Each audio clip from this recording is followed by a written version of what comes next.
नमस्कार, आदाब, सत श्री अकाल। आप सभी का पॉलिटिक्स के एक और एपिसोड में स्वागत है दोस्तों। दूसरी बात ये बसपा के पास अभी उम्मीदवारों की कमी है। कहीं में बसपा का खाता नहीं खुलेगा।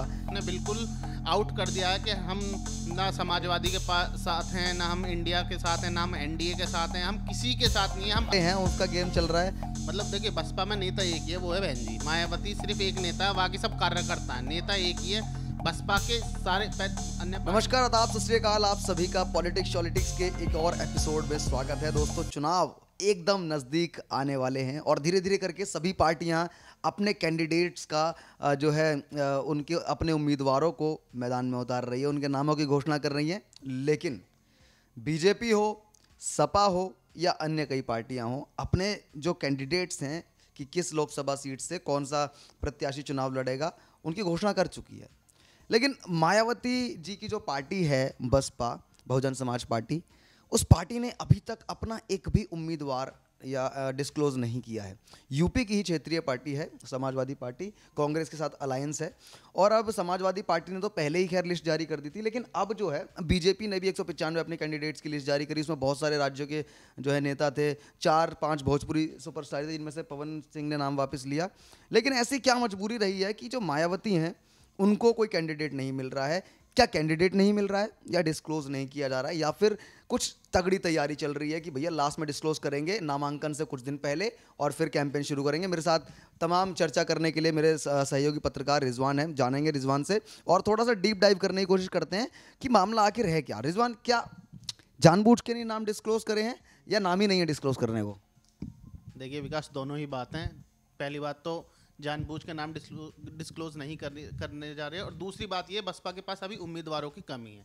दरअसल बसपा इस उम्मीद में है कि जो बीजेपी के बागी हैं, जिनको बीजेपी से टिकट नहीं मिला, जिनको समाजवादी से टिकट नहीं मिला, जिनको कांग्रेस से टिकट नहीं मिला, तो इस समय बसपा की जो निगाह है ना, वो बागी वोटरों पे है। बागी जो सांसद हैं, जिनको अब की बार अन्य पार्टियों में टिकट नहीं मिला, बसपा की निगाह अब की बार उन सांसदों पर है जिनको दूसरी पार्टियों ने नहीं पूछा। तो बसपा इस उम्मीद में है कि वो उनको अपने पाले मिले। दूसरी बात कि आपने जैसे बताया कि समाजवादी ने 32 उम्मीदवारों का उत्तर प्रदेश में नाम का ऐलान कर दिया है और बीजेपी ने 51 उम्मीदवारों का ऐलान कर, लेकिन बसपा ने अभी तक उम्मीदवारों का ऐलान नहीं किया है।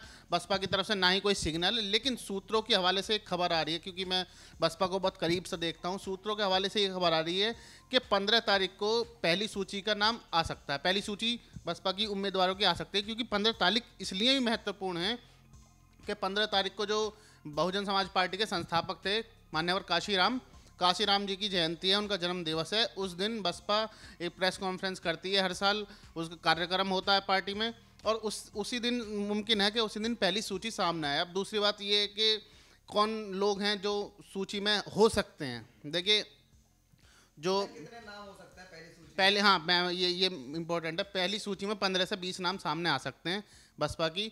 और ये बात बिल्कुल साफ है कि सांसद जो है वो रिपीट नहीं होंगे। मतलब जो वर्तमान में बसपा के 2019 में अभी अभी अभी जो उम्मीद लगाई जा रही है, अभी जैसी खबरें सामने आ रही हैं, अभी जो है बसपा बहन जी ने ट्वीट करके भी कहा था कि अब सभी को हम टिकट नहीं दे पाएंगे। इसका मतलब साफ है कि जितने भी बसपा के सांसद हैं, 8-10 सांसद थे बसपा के 2019 में, बसपा किसी को भी टिकट नहीं देंगे, चाहे वो बिजनौर से मलूक नागर हों। रितेश पांडे जो अम्बेडकर नगर से सांसद थे, तो वो पहले ही बीजेपी में जा चुके हैं और बीजेपी ने उन्हें अपना उम्मीदवार भी घोषित कर दिया अम्बेडकर नगर से। इसी तरह से संगीता आज़ाद हों या और तमाम जितने भी उनके सांसद हैं, किसी को अब की बार टिकट नहीं मिला। बसपा इसी इंतज़ार में है कि जो और पार्टियों के जो बागी नेता हैं उनको अपने कब्जे में ले आए और उनको फिर टिकट की उम्मीदवारी दे। देखिए रिजवान, यहाँ पर आपने जो जिक्र करा, जिन कैंडिडेट्स का जिक्र करा जो बीजेपी में भी गए और वहाँ से भी टिकट मिला, जो बीएसपी है उसको लेकर के एक बहुत इंटरेस्टिंग आंकड़ा, मैं अभी कुछ समय पहले न्यूज़ पढ़ी थी, खबर पढ़ी थी एक मैंने, और उसमें यह आंकड़ा था कि ओपिनियन पोल के अनुसार, एक जी न्यूज़ का ओपिनियन पोल था और एक और कंपनी थी, दोनों का कोलैबोरेशन में ये ओपिनियन पोल था। इसके अनुसार समाजवादी पार्टी की 1 या 2 सीट थी और बाकी ज़्यादातर सीटें बीजेपी की थी, और उसमें अनुमान ये लगाया जा रहा था कि बसपा का इस बार खाता खुलेगा नहीं। और ये जनता से पूछ के, ऑब्वियसली ओपिनियन पोल जो होते हैं जनता के ओपिनियन से ही आते हैं, तो क्या लग रहा है कि क्या इस बार वाकई में बसपा का खाता नहीं खुलेगा, या ये जो पुराने मंजे हुए खिलाड़ियों को टिकट ना देना ये बैकफायर कर गया, या फिर नया जो प्रयास है, जो नया इन्होंने परीक्षण किया है, क्या वो बैकफायर कर दिया? क्या लग रहा है इस बार कितनी सीटें बीएसपी जो है यूपी में जीत सकती है? विकास, पहली बार नहीं है जब बसपा 0 सीट पर का खाता खुला हो। देखिए मैं बताता हूँ 2014 की, हाँ, खाता नहीं खुला, पहली बार नहीं है, पहले ऐसा हो चुका है, बता देता हूँ। साल 2024 में जब प्रधानमंत्री मोदी जीत कर देश में सत्ता बनाई, उस समय बसपा का, 2014 की बात बता रहा हूँ, 2014 में बसपा 0 पर थी। बसपा का उत्तर प्रदेश समेत पूरे देश में कहीं भी खाता नहीं खुला था, 0 सांसद थे। इसके बाद बसपा ने 2019 में समाजवादी पार्टी के साथ गठबंधन किया, तो समाजवादी पार्टी के गठबंधन के साथ आरएलडी, पश्चिमी उत्तर प्रदेश में आरएलडी के साथ गठबंधन था, तो कहीं जाकर बसपा के 10 सांसद हुए। लेकिन अब की बार महत्वपूर्ण बात यह है कि बसपा ने बिल्कुल आउट कर दिया है कि हम ना समाजवादी के साथ हैं, ना हम इंडिया के साथ हैं, ना हम एनडीए के साथ हैं, हम किसी के साथ नहीं है, हम अकेले चुनाव लड़ेंगे और अपने दम पे चुनाव जीतेंगे। ये बड़ी देखने वाली दिलचस्प बात होगी कि अपने दम पे जब 2014 में बसपा ने चुनाव लड़ा था तो बिल्कुल उनकी 0 सीट थी, खाता तक नहीं खुला था। अब की बार भी ओपिनियन पोल इसलिए भी क्या कहते हैं सामने आ रहे हैं ऐसे, क्योंकि जो बसपा का वोट बैंक है ना विकास, वो लगातार घट रहा है।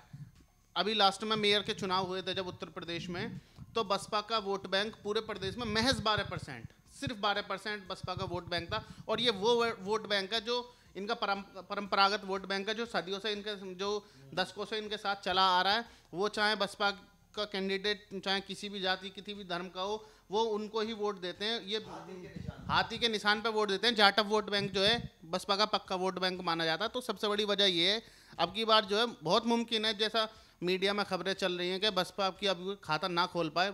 हो सकता है 2014 वाला ही सीन अब की बार भी 2024 में भी देखने को मिले बसपा के साथ।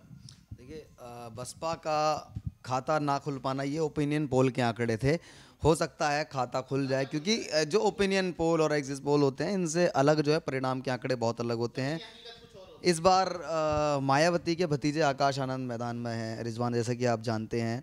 और क्या लग रहा है कि क्या अपने डेब्यू मैच में वो शतक लगा पाएंगे, या फिर डेब्यू मैच थोड़ा भारी पड़ जाएगा? देखिए, आकाश आनंद तो चुनावी मैदान में पहले भी उतर चुके हैं। वो एक बात अलग है, उन्होंने चुनाव नहीं लड़ा, लेकिन चुनाव की कमान अपने हाथ में वो 2023 में ही ले चुके हैं। 2023 में आपको याद होगा पांच राज्यों में विधानसभा चुनाव हुए थे, जिसमें कि 4 राज्यों में आकाश आनंद को प्रभारी बनाया गया था। उसमें उन्होंने एक बड़ी संकल्प यात्रा राजस्थान में निकाली थी, उसका नाम था बहुजन हिताय बहुजन सिखाए संकल्प यात्रा। उसमें 4000 किलोमीटर से ज़्यादा की आकाश आनंद ने संकल्प यात्रा करी थी। और राजस्थान में परिणाम ये हुआ कि उनके सांसदों की संख्या जो पहले 4 थी वो और घट गई। सिर्फ 2 ही क्या कहते हैं उनके विधायक बने राजस्थान में, और एक मध्य प्रदेश और छत्तीसगढ़ में बना।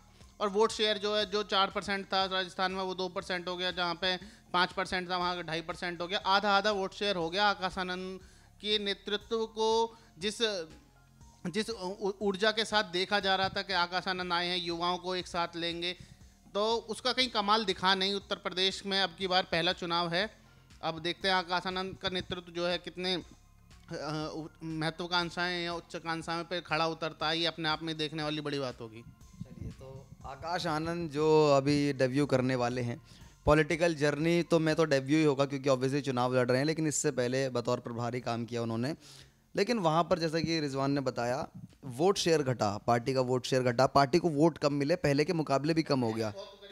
हाँ, मेहनत तो देखिए हर कोई करता है, मेहनत तो हर कोई करता है, कोई पार्टी ऐसी नहीं है जो मेहनत ना करती हो। हर एक पार्टी अपना चुनाव जीतने के लिए जी जान लगा देती है। मैंने तो बिल्कुल नीचे बूथ स्तर पर लोगों को इतनी मेहनत करते देखा है कि रात भर नहीं सो रहे हैं, सब उधेड़ बुन में लगे हुए हैं। और चुनाव से ठीक एक दिन पहले सबसे ज़्यादा पीक पर रहता है वो चीज़। तो कहीं ना कहीं मेहनत हर कोई करता है, लेकिन उस मेहनत को आप जब आंकड़ों में कन्वर्ट करते हो तो खुशी एक अलग ही होती है। एक बहुत इंटरेस्टिंग फैक्ट भी है, अब की बार बसपा ने नया नारा दिया। बसपा जो है समय के अनुसार अपने नारों को बदलती रहती है। अब की बार बसपा ने नारा दिया है, वोट हमारा राज तुम्हारा, नहीं चलेगा नहीं चलेगा। इससे पहले वोट हमारा राज तुम्हारा नहीं चलेगा। जब साल 2007 में बसपा की सरकार बनी थी उत्तर प्रदेश में, उस समय नारा दिया था कि हाथी नहीं गणेश है, ब्रह्मा विष्णु महेश है। जब सोशल इंजीनियरिंग का जब सतीश चंद्र मिश्र को लेके आए थे पार्टी में महासचिव बनाया था, और तमाम जो ब्राह्मण के साथ दलित का कॉम्बिनेशन बनाया था, तो उस समय बसपा का नारा ये था। बसपा के शुरुआती दौर में जाएं तो उस समय नारा चलता था कि तिलक तराजू तलवार इनको मारो जूते चार। मतलब नारे का भी एक अपना ही, हवा में उड़ गए जय श्री राम, वो भी नारा था। तो बसपा ने अब की बार एक नया नारा गढ़ा है कि वोट हमारा राज तुम्हारा नहीं चलेगा। अब देखते हैं ये नारा कितना कामयाब होता है। ये अपने आप में देखने वाली बात होगी कि आकाश आनंद जो है इस नारे को कितना जनता तक पहुंचा पाते हैं। आकाश आनंद की अब की बार बड़ी परीक्षा है विकास, ये भी अपने आप में बड़ी बात है। तो बड़ी परीक्षा तो रिजवान मायावती जी की जो पार्टी है बीएसपी, यहाँ पर आकाश आनंद के लिए बहुत बड़ी परीक्षा हो गई। उधर राहुल गांधी के लिए बड़ी परीक्षा है, इधर अखिलेश यादव जी के लिए बड़ी परीक्षा है, और यहाँ पर जेपी नड्डा जी के लिए भी बड़ी परीक्षा है भैया। तो कुल मिलाकर के बड़ी परीक्षा तो सबकी है, सिर्फ आकाश आनंद की नहीं है। बीजेपी आश्वस्त दिख रही है, बीजेपी आश्वस्त है अपनी जीत को लेकर। देखिए मतलब वो हार की बात ही नहीं कर रहे, वो ये मान ही नहीं रहे, वो इस मोड में है ही नहीं कि हम हार भी सकते हैं। एक वकील कभी भी नहीं कहता कि अपने क्लाइंट को कि आप हार सकते हो, वो कहता 100% आपका ही है केस, आपका ही है केस, जीते हुए हो आप। तो ऐसी हर पार्टी कह रही है हमारी तो सरकार बन रही है, कोई ये नहीं कहती कि हमारी सरकार नहीं बनेगी। अभी अब कोई भाषण उठा के देख लेना, पिछले चुनाव में देख लेना, तो कह रहे हैं कि भैया देखो चुनाव वाले दिन आपके आशीर्वाद से हम सरकार बनाएंगे, हम पॉलिटिक्स में आएंगे और ये करेंगे वो करेंगे। पता लगा 2% वोट नहीं गिरे उन्हें। बिल्कुल सही बात है। लेकिन जो कल प्रधानमंत्री ने अपने सभी मंत्रियों के साथ एक आखिरी जो इस कैबिनेट की मीटिंग की, उसमें प्रधानमंत्री ने कहा आप लोग जाइए और अपनी अपनी ज़मीन पे अपने जहाँ पे आपने को चुनाव लड़ना चुनाव लड़िए, और वापस हम दिल्ली में मिलेंगे। और पता क्या, इस महत्वपूर्ण मीटिंग में ये भी एक बात सबसे आगे थी कि उसमें 2047 के लिए बीजेपी अपने आप को तैयार कर दिएगा। हम 2047 में जब हमारा देश होगा तो हम कहाँ खड़े होंगे, हम क्या रोड मैप होगा। तो बीजेपी ये मानने के मूड में है ही नहीं। पहली बात तो क्या हम हार रहे हैं, क्योंकि बहुत सारे फैक्टर हैं। राम लहर का फैक्टर है, और क्या कहते हैं प्रधानमंत्री मोदी की गारंटी चल रहा है। आज एक नया और ट्रेंड चल गया, मोदी का परिवार है। आज नया ट्रेंड चला दिया है मोदी जी ने कि मोदी का परिवार। तो इससे पहले चला था मैं भी चौकीदार, अब की बार मोदी सरकार। तो इस तरह साइकोलॉजिकली भी मोदी जो है अपने आप में जो बता रहे हैं कि लोगों को कि अब की बार हम ही हैं। 400 पार का भी नारा था, 400 पार एनडीए का नारा है कि भैया 400 पार करना है, बीजेपी कह रही है 350 पार करना है। तो कुल मिलाकर के जो आंकड़े हैं उसका गेम चल रहा है, कमिटमेंट का गेम चल रहा है, प्रोमिसेस का गेम चल रहा है, हर एक पार्टी कर रही है। लेकिन बसपा की तरफ से अभी तक कोई वादा नहीं देखने को मिला।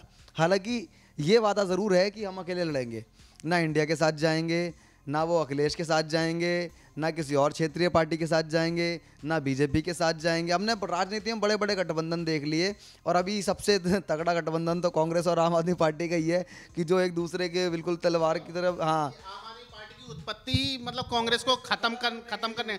हाँ, केजरीवाल कहते थे कि जिस दिन आऊँगा शीला दीक्षित जो उस समय की मुख्यमंत्री थी, जेल में डाल दूंगा, भ्रष्टाचार के आरोप। आम आदमी पार्टी की तो उत्पत्ति कांग्रेस की विरोधी एजेंडे पे, तो अब वो भी साथ आ गए। अब आपकी बात पे आता हूँ विकास, आपने कहा कि कोई घोषणा नहीं हुई, कोई वादे नहीं हुए। देखिए बसपा कभी भी वादे नहीं करती, ये बसपा का इतिहास है। और एक और इतिहास है, बसपा कभी भी अपनी घोषणा पत्र जारी नहीं करती।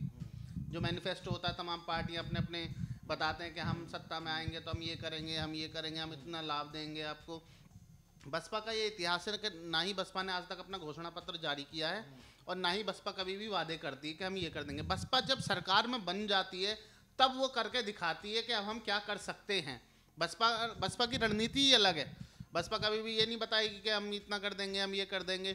लेकिन जब वो सरकार में बनते हैं, 4 बार उत्तर प्रदेश में बसपा की अब की बार सरकार बन चुकी है, 3 बार गठबंधन के साथ बनी थी, 1 बार पूर्ण बहुमत की अपने दम पे बनी। तो उस समय भी सरकार में बसपा ने अच्छे काम किए, जिनको आज भी याद किया जाता है कि बसपा के काम अच्छे थे।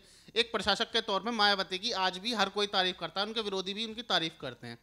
तो घोषणा पत्र तो बसपा का आता ही नहीं है, और वादे भी कभी बसपा करती नहीं है। लेकिन ये है अब देखने वाली बात कि ये यहाँ पर एक खबर है मेरे पास। क्या वॉशिंग मशीन और स्मार्टफोन वुमेन्स को देंगे, टीएसपीएससी के साथ में जो है बीएसपी का जो गठबंधन था साउथ में, उसको लेकर के ये मैनिफेस्टो था। द हिंदू की रिपोर्ट है। ये वो है क्या कहते हैं गठबंधन के साथ जब ये अब देखिए, बसपा मूलतः जो है उत्तर प्रदेश और राजस्थानी हिंदी पट्टी की पार्टी है। अब अगर वहाँ पर वो जाती है तो उसको वो सेकंड नंबर पे होती है। लेकिन यहाँ पे अगर कोई बसपा के साथ आता है तो वो अपने आप को फर्स्ट नंबर पे रखते हैं। यहाँ पे बसपा की चलेगी। बसपा का भी ये साझा मैनिफेस्टो हो सकता है। साफ साफ ही लिखा हुआ है कि मायावती तेलंगाना में सत्ता में आई तो देंगी वॉशिंग मशीन, स्मार्टफोन और मुफ्त जमीन। देखिए ये सब चुनावी वादे होते हैं, लेकिन नहीं, मैनिफेस्टो का आप कभी नहीं दिखाएंगे। मैनिफेस्टो जो एक बाकायदा पूरा पेपर तैयार होता है, एक पूरी बुक तैयार होता है मैनिफेस्टो की, बसपा ने कभी भी आज तक अपना मैनिफेस्टो जारी नहीं किया। तो चलिए, बसपा ने मैनिफेस्टो जारी किया हो ना किया हो, लेकिन वादे हर पॉलिटिकल पार्टी करती है, बसपा भी करती है। लेकिन उत्तर प्रदेश की राजनीति जो है वो हमेशा से गर्म रही है, और कहते हैं कि दिल्ली का रास्ता लखनऊ से होते हुए जो गुजरता है, क्योंकि सबसे ज़्यादा जो है एमपी की सीट वहाँ पर हैं। 80 सीट वाला सूबा है उत्तर प्रदेश। तो उत्तर प्रदेश की राजनीति से अपने करियर की, अपनी राजनीति की शुरुआत करने वाली बीएसपी बहुजन समाज पार्टी जो है वो आजकल कहीं ना कहीं एक बहुत पिछड़ी पार्टियों में देखी जा रही है, जिसके पास विधायक नहीं है, जिसके पास सांसद नहीं है, जिसके पास पार्षद नहीं है, जिसके पास आज जो मुद्दा हम डिबेट कर रहे हैं कि भैया नाम घोषित करने के लिए उम्मीदवार नहीं है, वो पार्टी किस तरीके से, और वो पार्टी किसी के साथ जाती भी नहीं है कि भाई नहीं हम अखिलेश के साथ नहीं जाएंगे, नहीं राहुल के साथ भी नहीं जाएंगे, हम इंडिया से अलग हैं और हम बीजेपी से भी अलग हैं, एनडीए से भी अलग हैं, और किसी के साथ नहीं, अकेले लड़ेंगे। पिछली बार अब बुआ बबुआ एक साथ आए थे तो जैसे तैसे करके 10 सीट हो पाई, उससे पहले आपने बताया बिल्कुल जीरो थी। तो इस बार इस एटीट्यूड के साथ जाना क्या बीएसपी के लिए नुकसानदायक हो रहा है, या कहीं ना कहीं उनकी ही योजनाएं उनको खा रही हैं, या फिर मौके की जरूरत को देखते हुए ना गठबंधन में जाना चाहिए था? देखिए बसपा के अंदर जो बसपा के पदाधिकारी हैं उन्होंने भी ये बात कही थी कि मतलब देखिए बसपा में नेता एक ही है, वो है बहन जी मायावती। सिर्फ एक नेता है, बाकी सब कार्यकर्ता है, नेता एक ही है। बसपा के सारे अन्य पार्टियों में क्या होता है कि अगर पार्टी का कोई शीर्ष नेतृत्व अगर किसी बात को फैसले को लेकर होता है तो कार्यकर्ता दबाव बना सकते हैं। बसपा में कभी ऐसे नहीं होता। बसपा में बिल्कुल जो बहन जी ने कह दिया, पत्थर की लकीर है। अगर बहन जी ने कह दिया इसको पार्टी से निकालो, निकालो, उसमें फिर कोई संकोच नहीं करता। हमने क्या कहते हैं कुंवर दानिश के साथ ये बात देखी कि अगर कुंवर दानिश को अगर बसपा को लगा कि ये राहुल गांधी से इनकी नज़दीकी बढ़नी है तो बसपा ने तुरंत निकाल दिया। दूसरी बात ये कि बसपा को उम्मीदवार जो है ना इस समय नहीं मिल रहे, ये बात कहीं ना कहीं तक सही भी है।